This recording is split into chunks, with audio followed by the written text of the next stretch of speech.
La Bible révèle que la fin de toute chose est proche et que Dieu appelle tout homme à pouvoir se réjouir de la seconde venue de Jésus-Christ. L'objectif de cette présentation est de vous préparer à être du nombre de ceux qui gardent les commandements de Dieu et le témoignage, la foi de Jésus-Christ. Bonsoir à toutes et à tous. Et nous allons ce soir considérer, donc nous allons avoir deux sujets. Hier soir, c'est Pasteur Alain qui a présenté. Et ce soir, c'est moi qui aura l'occasion de partager deux sujets avec vous. Et le premier sujet que nous allons considérer est celui des fêtes. Nous faut-il observer les fêtes? Mais avant de ce faire, nous allons invoquer la présence du Seigneur. J'invite tous ceux qui le peuvent à se prosterner ou à incliner la tête.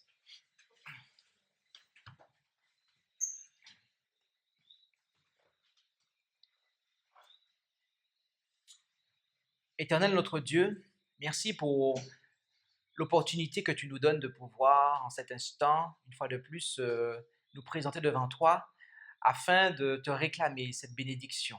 Car nous aspirons à avoir une meilleure compréhension de ta parole afin de te laisser agir en nous par Jésus. Alors nous t'en prions, veuille déverser sur chacun d'entre nous ton Saint-Esprit et touche les lèvres aussi de ton serviteur afin qu'il puisse annoncer, Seigneur, ta parole avec puissance et force pour la gloire de ton Saint-Nom. En Jésus, nous t'avons prié. Amen. Amen.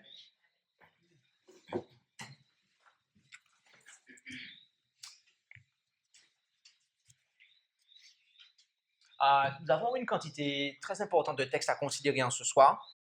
Et j'ai placé toutes les slides, tout le matériel sur les slides.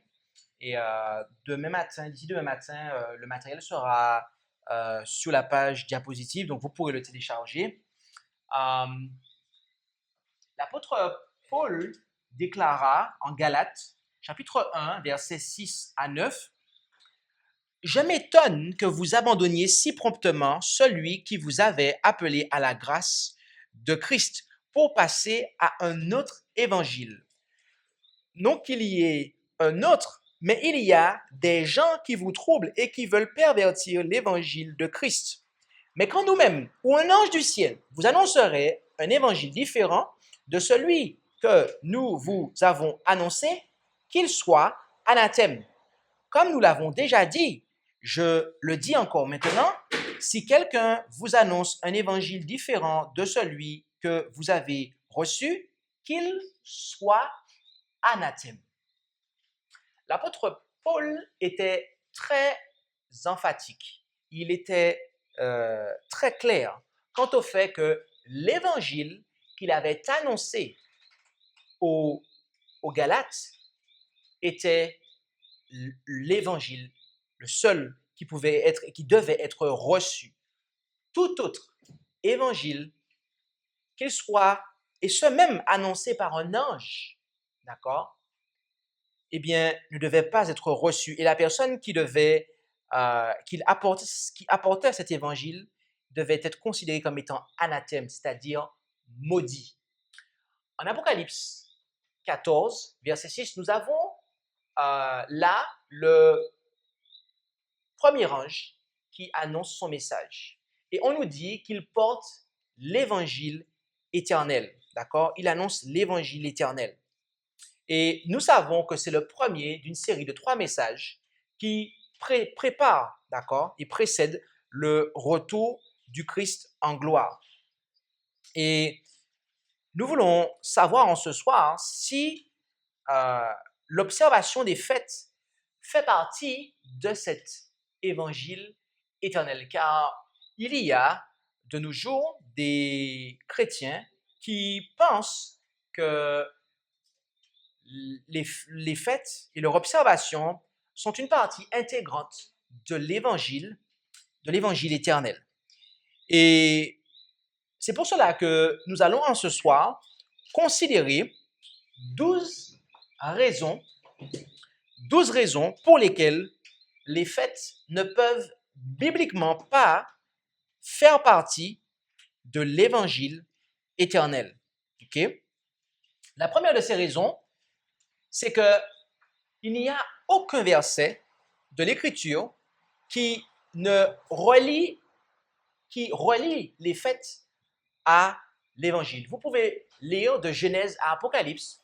Vous allez voir qu'il n'y a aucun verset qui relie ces fêtes à l'Évangile éternel. Ça, c'est la première des raisons. D'accord? La deuxième est que la loi, très précisément cérémonielle, de Moïse est un joug. OK? C'est ce que nous lisons en Acte 15, versets 1, 2, 5 et 10, où il nous est dit: Or, quelques personnes venues de Judée enseignaient les frères en disant: Si vous n'êtes circoncis selon l'usage de Moïse, vous ne pouvez être sauvés. Une grande contestation et une dispute s'étant donc élevée entre Paul et Barnabas et eux, il fut résolu que Paul et Barnabas et quelques-uns d'entre eux monteraient à Jérusalem auprès des apôtres et des anciens pour traiter cette question.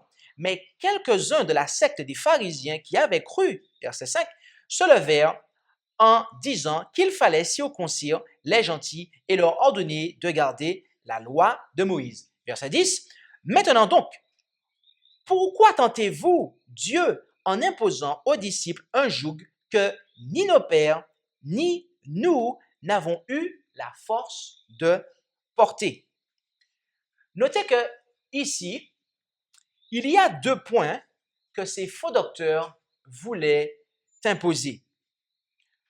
La circoncision, premièrement, ainsi que la loi de Moïse, deuxièmement. Et lorsque Pierre a pris la parole,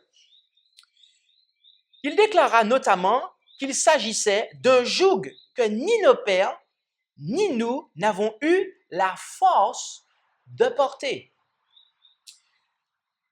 Il nous faut savoir que les Hébreux étaient circoncis le 8e jour après leur naissance. Et bien que douloureux sur le moment, une fois l'acte de la circoncision pratiqué, les mâles hébreux vivaient sans difficulté. D'accord? Et Pierre dit que ni nos pères, ni nous n'avons eu la force de porter. Or, lorsqu'il déclare ça, lui-même, pendant qu'il déclare cela, il est lui-même circoncis en fait. Est-ce que c'est de la circoncision seulement dont il s'agit ici? Non, mes amis. La circoncision n'était en soi pas un joug. En fait, Pierre faisait ici référence à la loi de Moïse, la loi cérémonielle de Moïse en fait. D'accord? C'est cela qu'il fallait pratiquer, qu'il leur avait été demandé de pratiquer et de faire. Et c'est ça qui était un joug en fait. D'accord? Or, c'est dans cette loi cérémonielle de Moïse qu'ont été ordonnées les fêtes qui y sont, les 7 solennités qui sont présentes et que vous pouvez lire dans le Lévitique 23. D'accord? La troisième raison est que les tables de la loi qui ont été écrites par Dieu, eh bien, sont différentes, d'accord, du livre de la loi qui, lui, fut écrit par Moïse, d'accord? En Deutéronome 10, verset 2, il est dit: « Et j'écrirai sur ces tables les paroles qui étaient sur les premières tables que tu as brisées, et tu les mettras dans l'arche. » Donc, notez que la seule écriture que nous avons et qui nous fut communiquée directement par l'écriture de Dieu, mes amis, ce sont les 10 commandements, d'accord? Dieu n'est pas passé par un être humain pour nous les donner, d'accord? C'est lui-même qui les a écrites. Maintenant, en Deutéronome 31, verset 26, il est dit: « Prenez ce livre de la loi et mettez-le à côté de l'arche de l'alliance de l'Éternel votre Dieu, et il sera là comme témoin contre toi. » D'accord? Donc là, c'est un livre, ok, le livre de la loi, ok, et qui avait été écrit par Moïse, bien entendu. Et lui, il n'était pas placé dans l'arche de l'alliance, contrairement aux 10 commandements. mais il était placé à l'extérieur. Et comment? Comment était-il placé à l'extérieur? Comme un témoin contre toi. D'accord? Est-il dit. Je ne sais pas comment vous percevez cela, mais si vous allez au tribunal un jour et que vous avez quelqu'un qui témoigne contre vous, mes amis, cette personne-là n'est pas avec vous. Il y a quelque chose il y a un objectif à cela. D'accord? Or, ici, cela devait être placé comme un témoin contre eux. D'accord? Donc, il y a cette différence-là, en fait. Et encore une fois, les faits, je vais préciser maintenant, je ne vais pas encore donner le qualificatif, mais les faits qu'il y a dans la Bible, d'accord, ont été communiqués, promulgués et enseignés à travers la loi cérémonielle de Moïse et non à travers les 10 commandements. D'accord? Le quatrième point, c'est l'établissement tardif de la Pâque et la fin de la circoncision après la croix. En effet, la première Pâque eut lieu lors de la délivrance du peuple d'Israël et pas avant. Qu'avons-nous dit là? La première Pâque a eu lieu lors de la délivrance du peuple d'Israël et pas avant, mes amis. En effet, en Exode 12, versets 3 et 11, nous lisons « Parlez à toute l'assemblée d'Israël et dites qu'au 10e jour de ce mois, ils prennent chacun un agneau ou un chevreau par maison de leur père, un agneau ou un chevreau par maison. Et voici comment vous le mangerez, vos reins sains, vos souliers aux pieds et votre bâton à la main. Et vous le mangerez à la hâte. C'est la Pâque, passage, de l'Éternel. » D'accord? C'est à ce moment-là que cela a été institué. D'accord? Or, si on parle d'évangile éternel, cela signifie que ça a toujours existé. Pourquoi on n'en parle pas avant, en fait? Avant ce moment-là? C'est que ce n'est pas si éternel que ça, en fait. Son observation, de plus, l'observation de la Pâque nécessitait d'être circoncis. Il fallait être circoncis, mes amis. C'est-à-dire que les mâles hébreux devaient avoir une partie de leur prépuce, la peau de leur prépuce coupée, de manière à ce qu'ils puissent observer la Pâque. Okay? En effet, en Exode 12, verset 48, il nous est dit cela. « Et quand un étranger séjournera chez toi et voudra faire la Pâque à l'Éternel, que tout mâle qui lui appartient soit circoncis. Et alors il s'approchera pour la faire, et il sera comme celui qui est né au pays. Mais nul incirconcis n'en mangera. » D'accord? Il fallait être circoncis. Donc, les personnes qui souhaitent observer les fêtes juives, notamment la Pâque, si ces personnes-là veulent être logiques avec elles-mêmes, elles doivent aussi se faire circoncire. Elles doivent aussi se faire circoncire. Mais vous savez quoi? La bonne nouvelle ici, c'est que Christ est notre Pâque, nous dit l'apôtre Paul.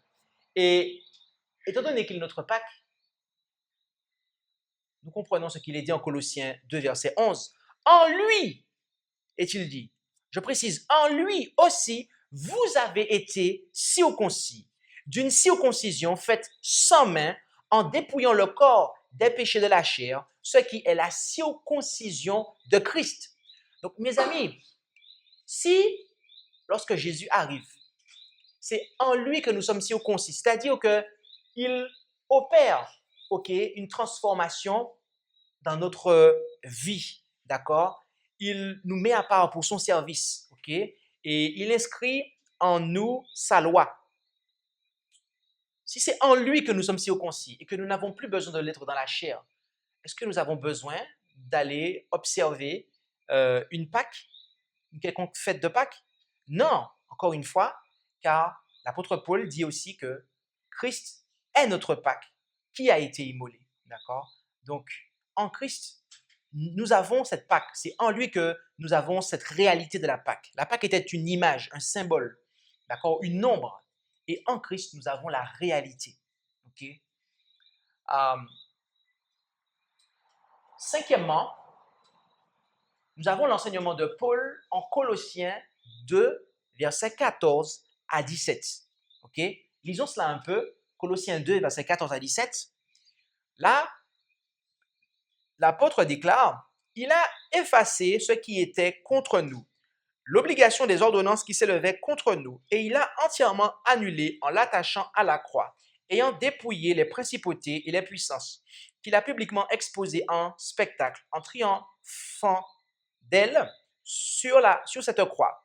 Que personne donc ne vous condamne au sujet du manger ou du boire, ou au sujet d'un jour de fête, ou de nouvelle lune, ou de sabbat, donc au pluriel.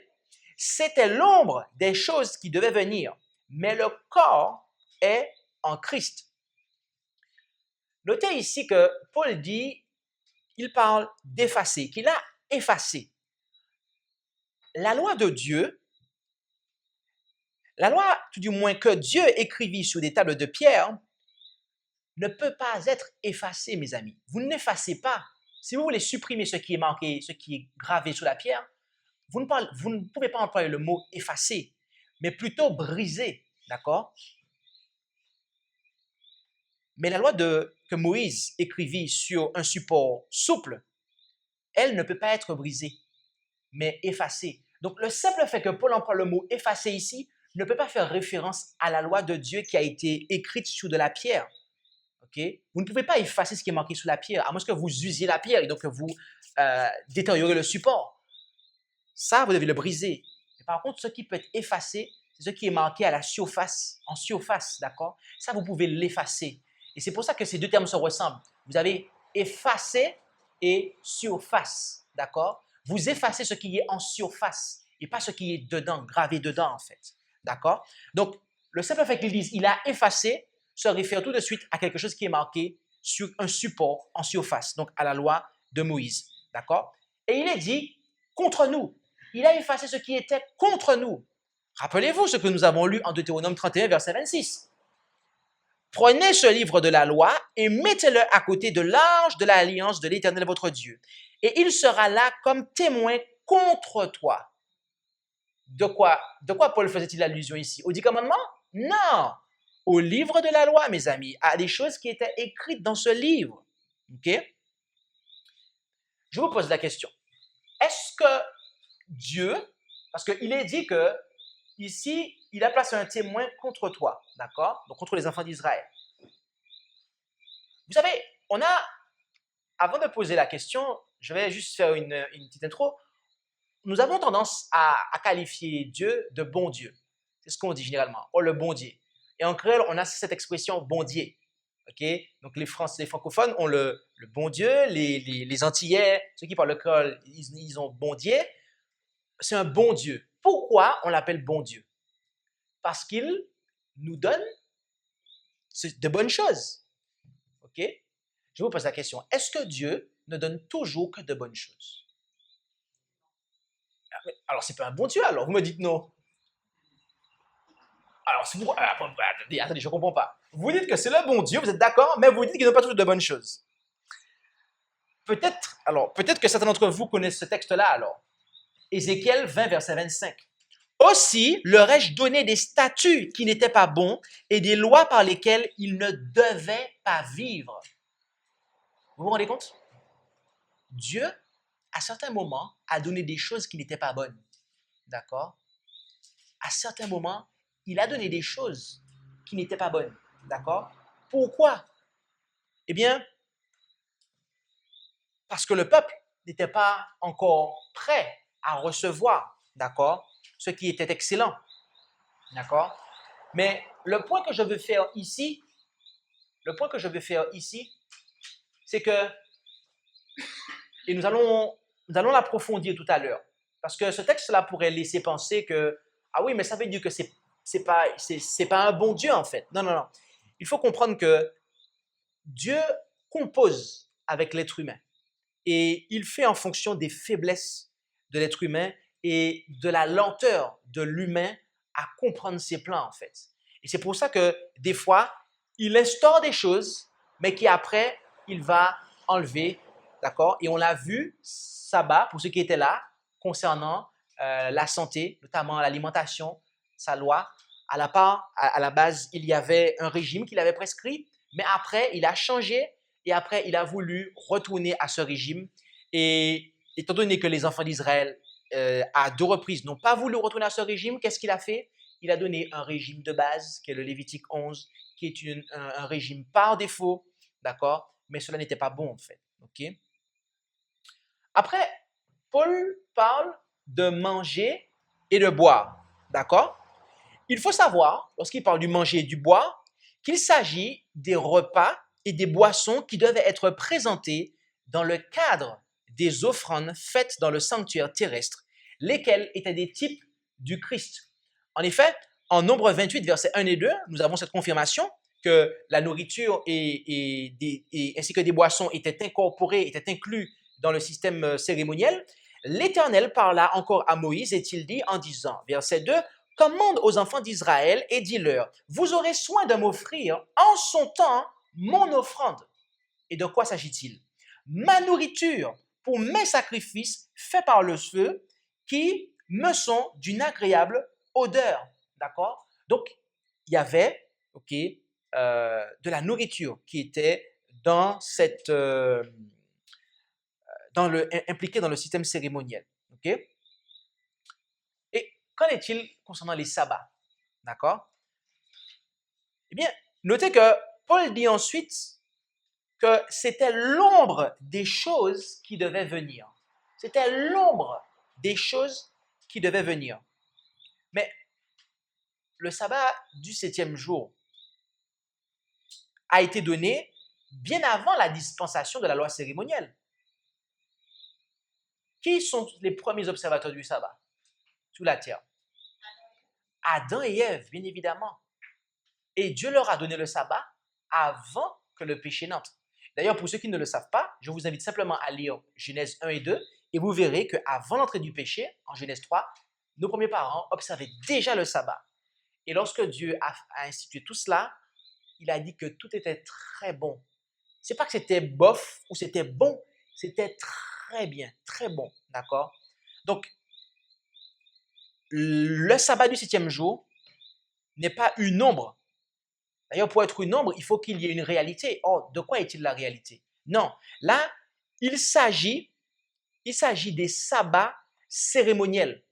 En effet, le terme sabbat ne s'applique pas qu'au 7e jour, mais il s'applique aussi à d'autres jours, d'accord? En effet, en Lévitique 23, verset 32, « Ce sera pour vous un sabbat, un jour de repos, et vous humilierez vos âmes. Le 9e jour du mois au soir, d'un soir à l'autre, vous célébrerez votre sabbat. » D'accord? Donc là, nous avons une ordonnance, d'accord? Une date qui est donnée, et Dieu dit que c'est un sabbat, d'accord? Donc, ce n'est pas le sabbat du 7e jour dont il est parlé ici, parce qu'il dit que c'est le 9e jour du mois, d'accord? On voit bien avec cela qu'il y avait des jours durant lesquels il y avait des cérémonies spéciales qui devaient avoir lieu, et ces jours-là étaient aussi qualifiés de sabbat au pluriel, d'accord? Donc, il ne s'agit pas du sabbat du 6e jour, mais de sabbat cérémoniel, ok? Donc, l'apôtre Paul est clair. Lorsqu'il parle de cela, il fait allusion, ok, aux institutions qui sont arrivées à l'existence avec la loi de Moïse, ok? À savoir les offrandes constituées de manger et du boire, des jours de fête, des nouvelles lunes et des sabbats, et je rajoute cérémoniels, d'accord? La 6e raison, c'est l'enseignement toujours de Paul en Galates 4, versets 9 à 11 et versets 21 à 24. Lisons cela ensemble.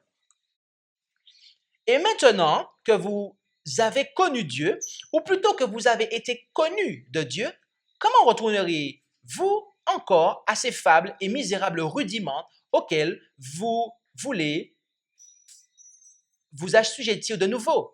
Vous observez les jours, les mois, les temps et les années. Je crains pour vous que je n'ai travaillé en vain à votre égard. Dites-moi, vous qui voulez être sous la loi, n'entendez-vous point la loi? Car il est écrit qu'Abraham eut 2 fils, l'un de l'esclave et l'autre de la femme libre.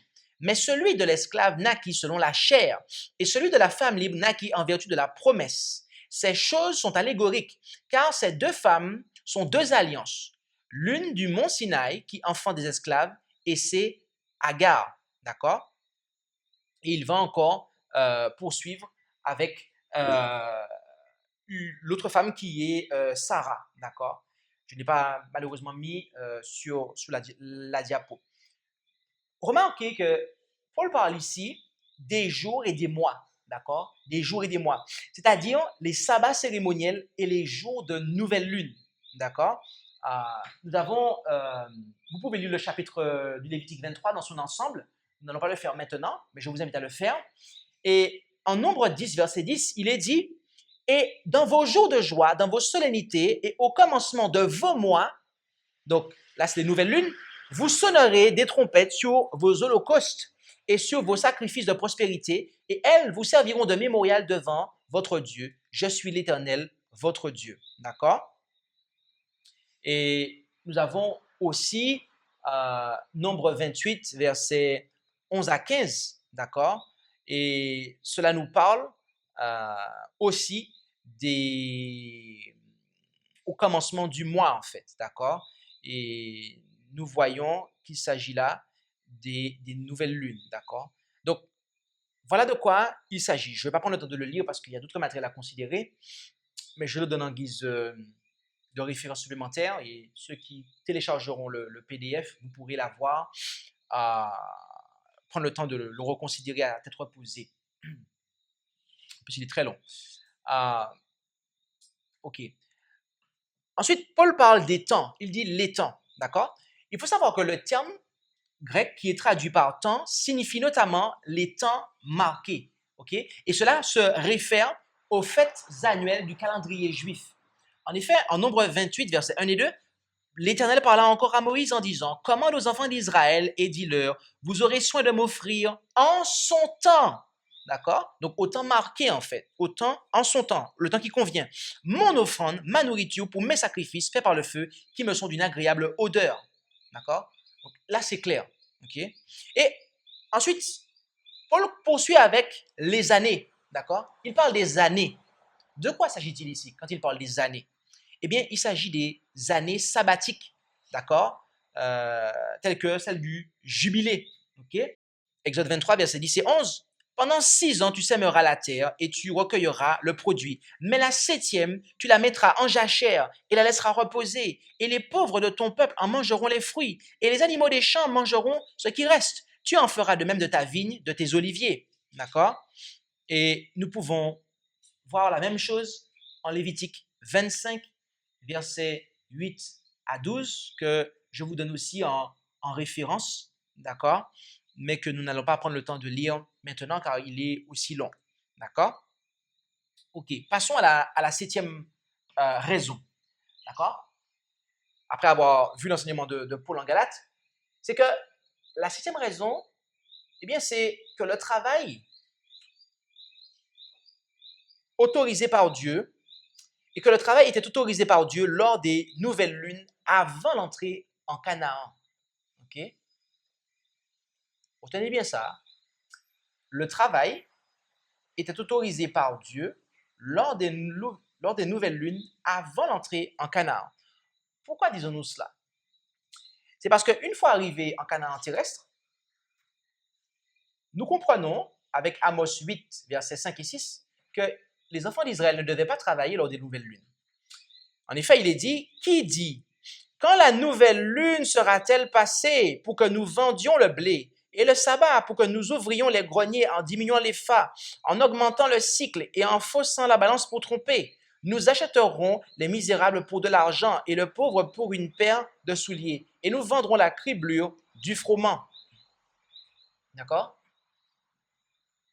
Là, on a un rapport du discours des méchants, ok, qui disent, quand la nouvelle lune sera-t-elle passée pour que nous puissions vaquer à nos affaires?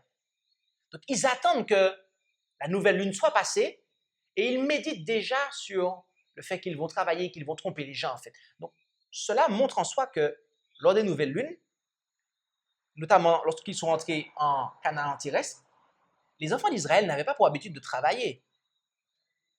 Ok? Or, il est intéressant de voir que avant d'entrer en Canaan terrestre, dans le désert, Dieu leur a demandé de travailler ce jour-là. En effet, en Exode 40, versets 1, 2 et 17, il est dit, Et l'Éternel parla à Moïse en disant, au premier jour du premier mois, tu dresseras la demeure du tabernacle d'assignation. Verset 17. Et au premier jour du premier mois, dans la seconde année, la demeure fut dressée. D'accord? Et vous pouvez comparer aussi avec Nombre 1, versets 1 et 2, et 17 et 18. D'accord?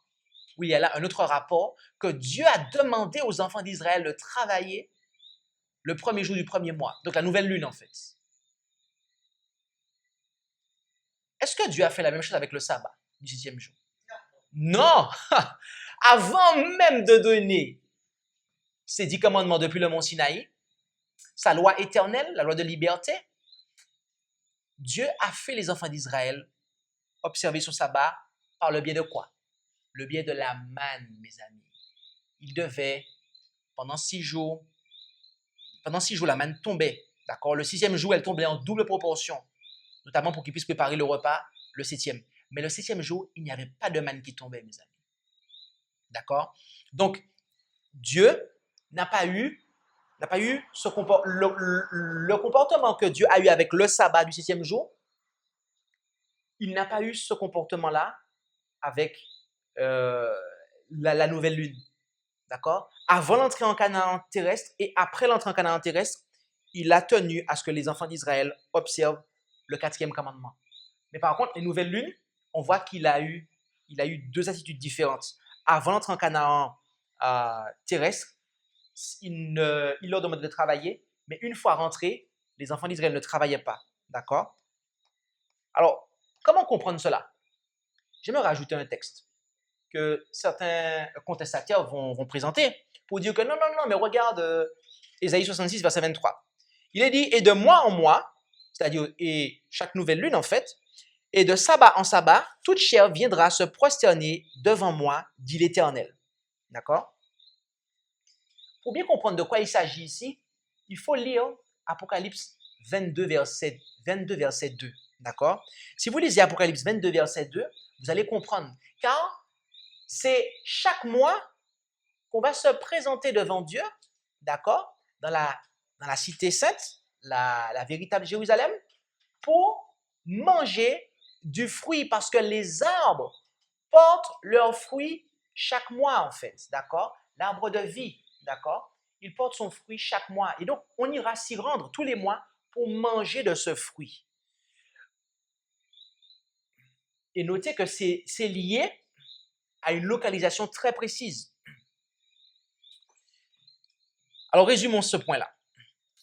À aucun endroit dans l'Écriture, il est fait mention que des gens se soient assemblés lors de la nouvelle lune avant l'existence de la nation d'Israël, d'accord? Notamment en Canaan terrestre.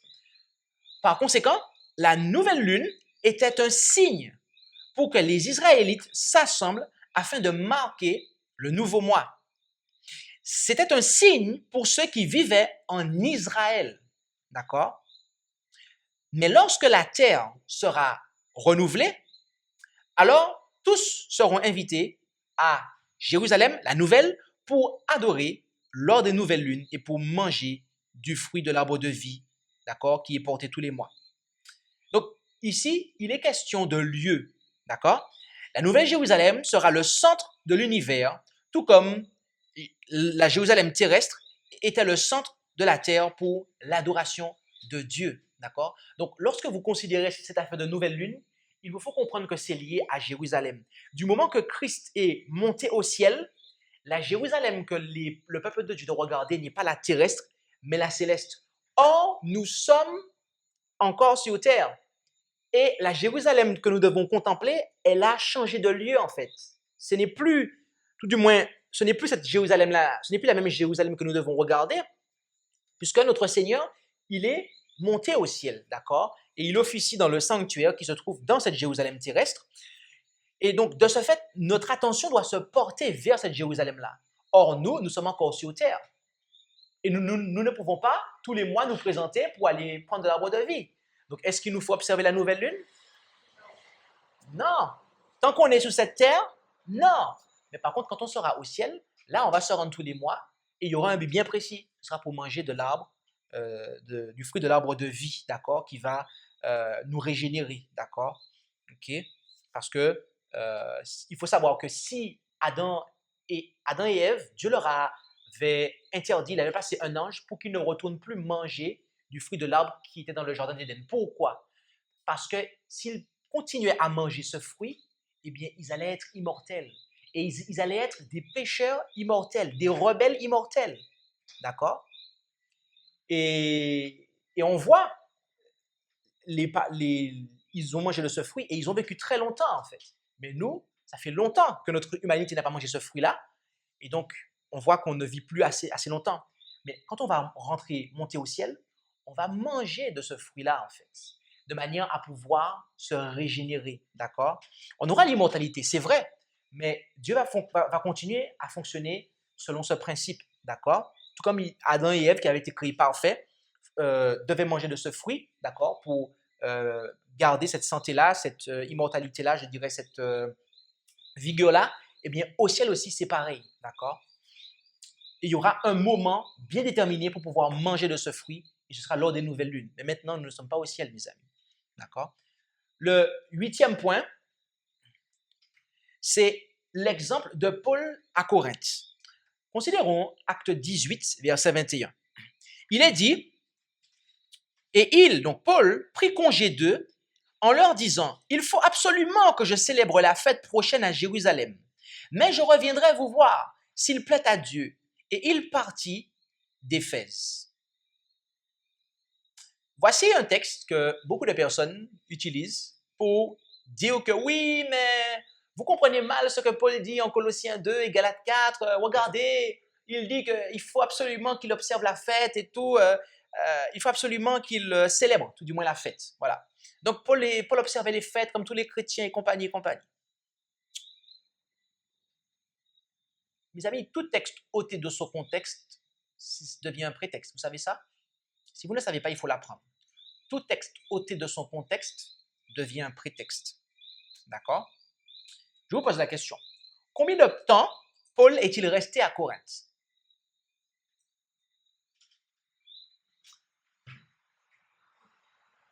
Acte 18, verset 11, nous le dit.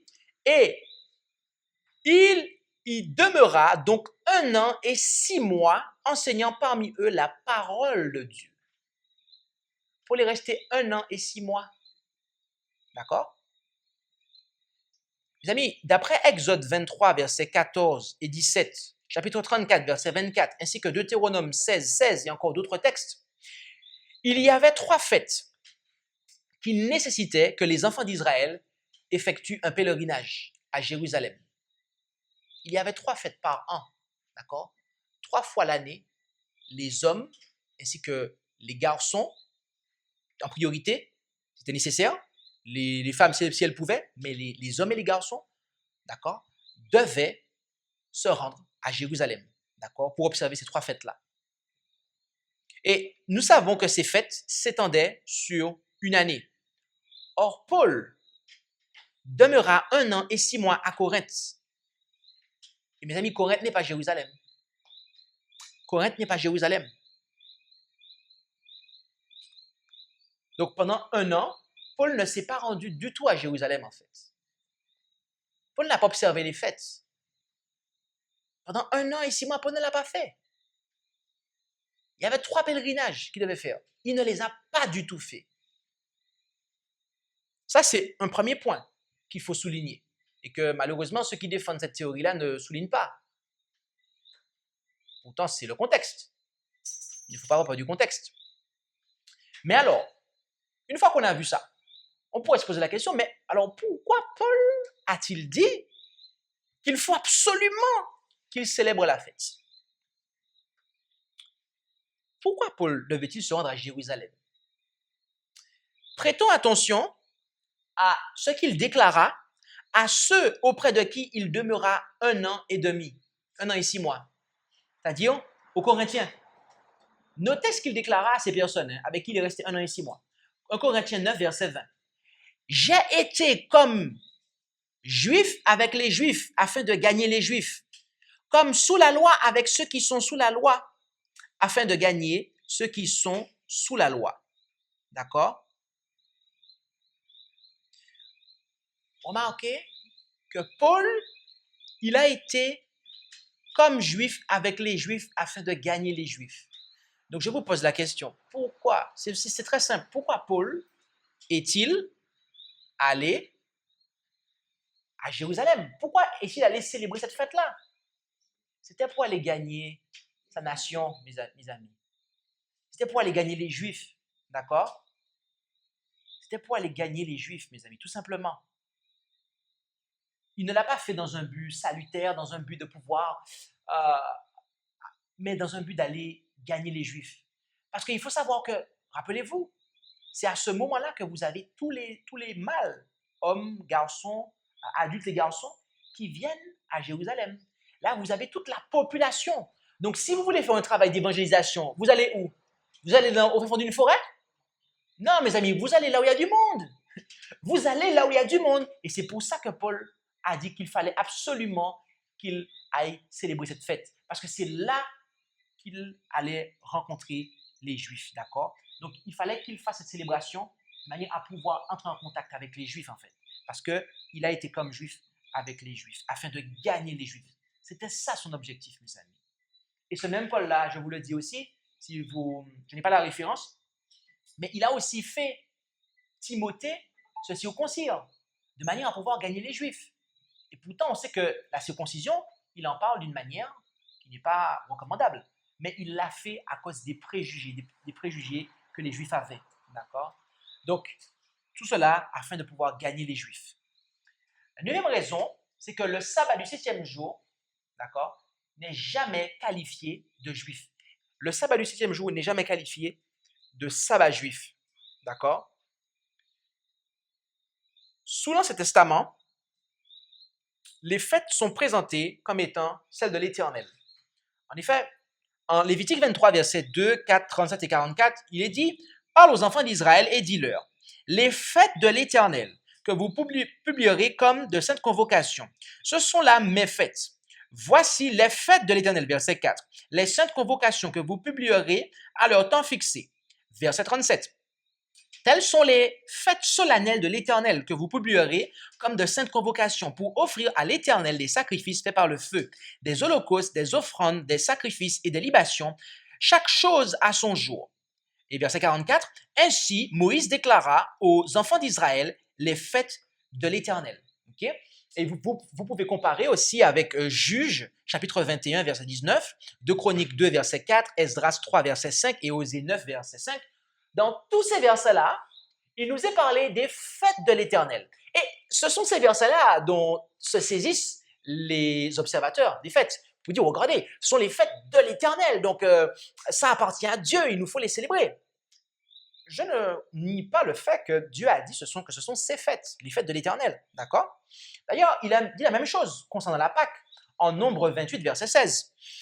Et au 14e jour du premier mois, on célébrera la Pâque à l'Éternel, d'accord? Donc, c'est celle de l'Éternel, ok? C'est à l'Éternel, d'accord? On ne peut pas nier ce fait-là. Sous l'Ancien Testament, je précise. Pourquoi je précise cela? C'est parce que, mes amis, sous le Nouveau Testament, les fêtes sont systématiquement présentées comme celles des Juifs et non plus celles de l'Éternel.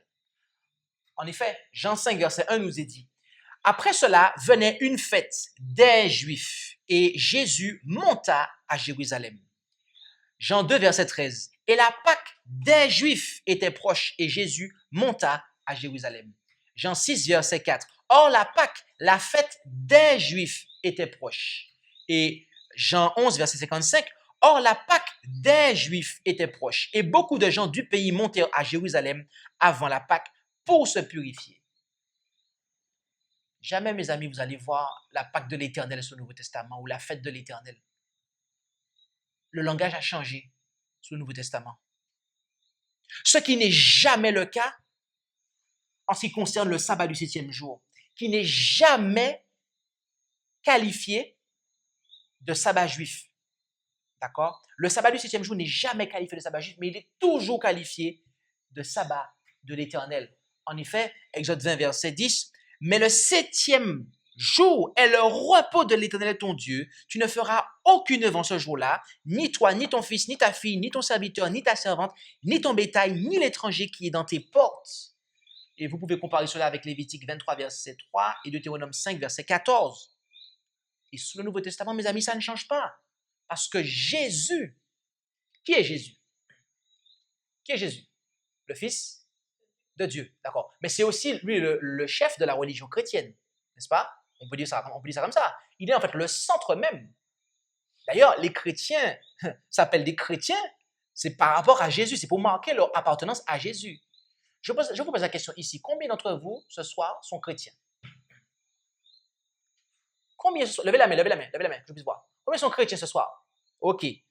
Mes amis, si vous êtes chrétiens, notez ce que votre maître a dit. Notre maître a dit. Matthieu 12, verset 8. Car le Fils de l'homme est maître même du sabbat. Ou Seigneur, si vous préférez. Maître ou Seigneur, c'est la même chose. Il est le maître, le Seigneur du sabbat. Donc, voyez-vous, il ne s'agit pas de quelque chose qui appartient aux Juifs. D'accord? Rappelez-vous, Adam et Ève l'ont observé avant même l'existence d'un quelconque Judas qui a donné son nom à la nation juive, d'accord? Et même avant l'existence d'un quelconque Abraham, bien avant l'entrée du péché, d'accord? Donc, le sabbat appartient, c'est pour l'humanité. Il a été fait pour l'homme et non l'homme pour le sabbat. Et Jésus est le maître même du sabbat, d'accord? Il n'y a aucun verset permettant d'arriver à la conclusion selon laquelle le sabbat du 7e jour est le sabbat des Juifs, d'accord? Et si l'on cite Jean 19, verset 42, notez qu'il indique simplement et uniquement que le jour de préparation est celui des Juifs, pas le sabbat du 7e jour. Ok? Donc je dis cela en guise de clarification. 10e point, c'est que la fin des fêtes avait été annoncée. En effet, en Osée 2, verset 11, Dieu avait dit « Je ferai cesser toute sa joie, ses fêtes, ses nouvelles lunes et ses sabbats et toutes ses solennités. » Dieu avait annoncé ça. Et Paul nous l'a dit en Colossiens 2. Ce que Osée a prophétisé ici, Paul l'a enseigné. Il avait dit que ces choses allaient cesser. Et c'est Christ qui les a fait cesser lui-même à la croix, mes amis. D'accord? Parce que Christ est la réalité. D'accord? Toutes ces choses étaient des symboles qui annonçaient le Christ. Et, devrais-je dire, or, il n'y a pas un seul verset de ce genre concernant le sabbat du 7e jour. Mais par contre, pour les fêtes, oui. 11e, Dieu change les temps, mais jamais il ne change sa loi. Dieu change les temps, mais jamais il ne change sa loi. En effet, lisons d'abord un texte. Daniel 7, verset 25. Il prononcera des paroles contre le souverain. Il opprimera les saints du souverain et pensera à changer les temps et la loi, et les saints seront livrés en sa main pendant un temps, des temps et la moitié d'un temps. Ici, on nous parle d'une puissance qu'est la papauté, la puissance papale, la Rome papale, d'accord? Où on parle du fait qu'on annonce qu'elle allait opprimer les saints du souverain, c'est-à-dire qu'elle allait persécuter ceux qui voulaient adorer conformément à la parole de Dieu, mais aussi qu'elle allait penser à changer les temps. Et le mot temps ici est traduit à partir de Ziman, d'accord? Ziman.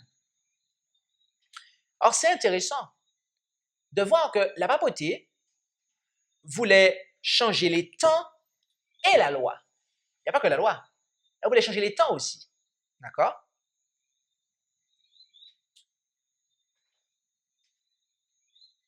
Notez Daniel 2, verset 21. Parce que beaucoup de gens, ici on revient à Daniel 7, verset 25, beaucoup de gens se servent de ça pour dire que oui, mais regardez, la papauté, c'est elle qui a changé les temps, donc si les chrétiens n'observent pas les fêtes aujourd'hui, c'est à cause de la papauté, etc., etc. Et pour eux, le fait de changer ça, c'est purement quelque chose du diable en fait, d'accord? Donc quand ils lisent « et pensera à changer les temps », pour eux, eh bien, changer les temps, ça vient du diable, ok? Ça ne peut pas être Dieu, ok?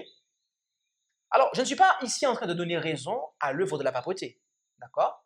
Et d'ailleurs, je n'ai même pas défini, et je ne vais pas nécessairement montrer là-dedans, mais définir de quoi de quel temps il s'agit ici. Mais juste dans le principe, notons maintenant Daniel 2, verset 21. Et c'est lui qui change, et là il se réfère à Dieu, et c'est lui qui change les temps et les moments. Et là, moment est traduit à partir de Ziman, d'accord? Qui dépose les rois et qui les établit, qui donne la sagesse aux sages et la science à ceux qui ont de l'intelligence. D'accord? Notez que là, c'est Dieu qui change les temps ou les moments, c'est-à-dire Ziman. C'est le même terme en fait. Donc, ce n'est pas une œuvre du diable en fait que de changer les temps, puisque Dieu lui-même le fait, mes amis. D'accord? Le problème, c'est que quand c'est l'homme qui le fait, mais quand c'est Dieu qui lui-même change les temps, personne ne peut rien dire. Par contre, notez une chose, c'est que jamais vous verrez qu'il change sa loi.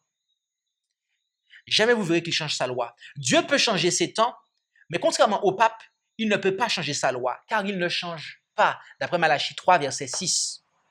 Donc, quels que puissent être les temps mentionnés en Daniel 2, verset 25, ou Daniel 2, verset 21, ou Daniel 7. Alors, je me suis embrouillé, je vais reprendre ma phrase parce que quels que puissent être les temps mentionnés en Daniel 2, verset 21, ou Daniel 7, verset 25, ces derniers, mes amis, ne sont pas inclus dans l'évangile, d'accord? Car celui-ci est éternel, il ne change pas, tout comme la loi de Dieu, d'accord? Vous ne pouvez pas incorporer quelque chose qui change dans ce qui est éternel, mes amis. D'accord? C'est pour cela que l'évangile et la loi de Dieu qu'il a écrite, ces 10 commandements, vont ensemble, car ils ne changent pas. Par contre, les temps, eux, qui changent, ne peuvent pas être dedans. D'accord? La 12e et dernière raison, c'est que l'observation des fêtes ne peut se chevaucher, et encore moins depuis 1844. Nous savons, de par la prophétie de Daniel 8, verset 14, que la période de temps, les 2300 soirs et matins, aboutit en 1844. Et que cela est le commencement pour le jour antitypique des expiations. Or, quand nous regardons le type, nous voyons que les Juifs n'observaient pas deux fêtes en même temps. Ils n'observaient pas la Pâque et puis la fête des pains sans levain en même temps. D'accord? Ou la fête des pains sans levain et la fête des trompettes. Non, mes amis, les Juifs observaient une fête à la fois. Or, aujourd'hui, nous sommes dans le jour antitypique des expiations, mes amis. Nous sommes dans le jour antitypique des expiations. Par voie de conséquent, on ne peut pas observer d'autres fêtes, en fait. Non. Impossible. Donc, en résumé, et vous avez le résumé qui s'affiche ici, les fêtes juives n'appartiennent pas à l'évangile éternel, car aucun verset ne les relie à l'évangile. 1. 2. La loi cérémonielle de Moïse est un joug. 3. La table de la loi fut écrite par Dieu, contrairement au livre de la loi qui fut écrit par Moïse. 4. L'établissement tardif de la Pâque et la fin de la circoncision après la croix. 5. L'enseignement de Paul en Colossiens 2, 14 à 17. 6. L'enseignement de Paul en Galates 4, versets 9 à 11 et 21 à 24. 7. Le travail autorisé par Dieu lors des nouvelles lunes avant l'entrée en Canaan. 8. L'exemple de Paul à Corinthe. 9. Le sabbat du 7e jour, qui n'est jamais qualifié de juif. 10. Leur fin qui fut annoncée. 11. Dieu change les temps, mais jamais sa loi. Et 12. Leurs observations ne peuvent se chevaucher, encore moins depuis 1844. En conclusion, mes amis, que pouvons-nous dire arrivé ici? Acte 15, je vous rappelle, au verset 10, dit « Maintenant donc, pourquoi tentez-vous Dieu en imposant aux disciples un joug que ni nos pères, ni nous n'avons eu la force de porter ?» Voilà ce que l'apôtre Paul déclara. Ni nos pères, ni nous n'avons eu la force de porter. L'apôtre Paul déclara quant à lui en Galates 5, verset 1, « Tenez-vous donc ferme dans la liberté dont Christ vous a rendu libre, et ne vous remettez pas de nouveau sous le joug de la servitude. » Sous le joug de la servitude, mes amis. Nous devrons regarder maintenant à la Jérusalem céleste, d'accord? La Jérusalem céleste. Et la Jérusalem céleste a été symbolisée par la femme libre qui était Sarah, d'accord? Et là, il n'y a plus ce joug, mes amis. il n'y a plus ce joug. On ne peut pas observer les fêtes et, et prétendre qu'on se met sous le joug du Christ, mes amis. Ce n'est pas possible. Parce que les fêtes appartiennent à l'ancienne alliance. Or, Jésus nous dit, en Matthieu 11, versets 27 à 29, « Toutes choses m'ont été données par mon Père, et nul ne connaît le Père que le Fils, et nul ne connaît le Père que le Fils. » D'accord?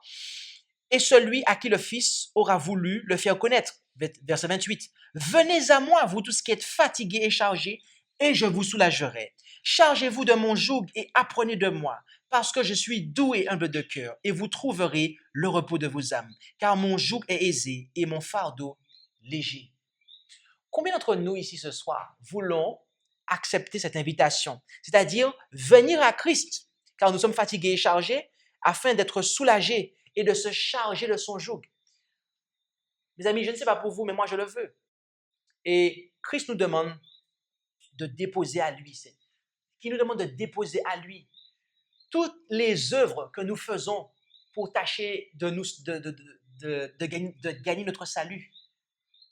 Mes amis, le salut ne se gagne pas par des œuvres. Le salut ne se gagne pas par des œuvres, encore moins par l'observation des fêtes juives.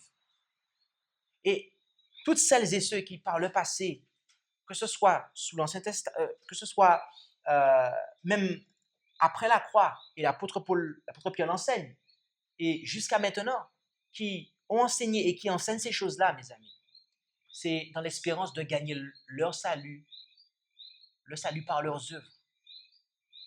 Or, Christ donne le salut gratuitement, mes amis.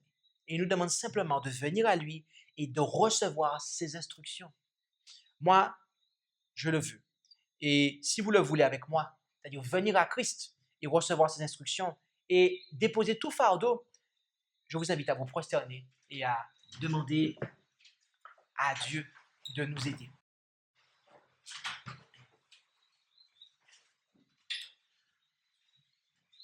Notre Dieu, notre Père, nous te remercions pour la liberté que tu nous donnes en Jésus. Non pas une liberté pour vivre dans le péché, c'est-à-dire dans la transgression de ta loi, de ta sainte loi que tu nous as communiquée, révélée, mais une liberté pour que nous puissions, effectivement, ne plus être asservis au péché.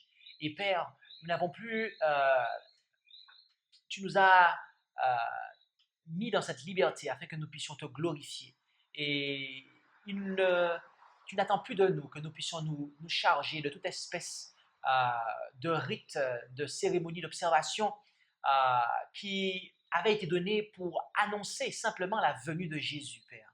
Et Christ étant venu, nous avons la réalité et en lui nous avons toutes choses. Alors aide chacun d'entre nous à avoir les yeux fixés sur Jésus et non à être focalisés sur des types et des ombres, des images. Bénis, Père, chacun d'entre nous ici ce soir et que ta volonté soit faite dans nos vies. Nous t'en prions en Jésus et pour ta gloire. Amen. Merci d'avoir écouté cette présentation avec intérêt. Pour plus d'informations, consultez notre site internet lereste.org et suivez-nous sur Facebook ainsi que sur YouTube à @lereste. Vous pouvez aussi nous contacter par email à info@lereste.org ou par téléphone au +33 6 12 60 13 69.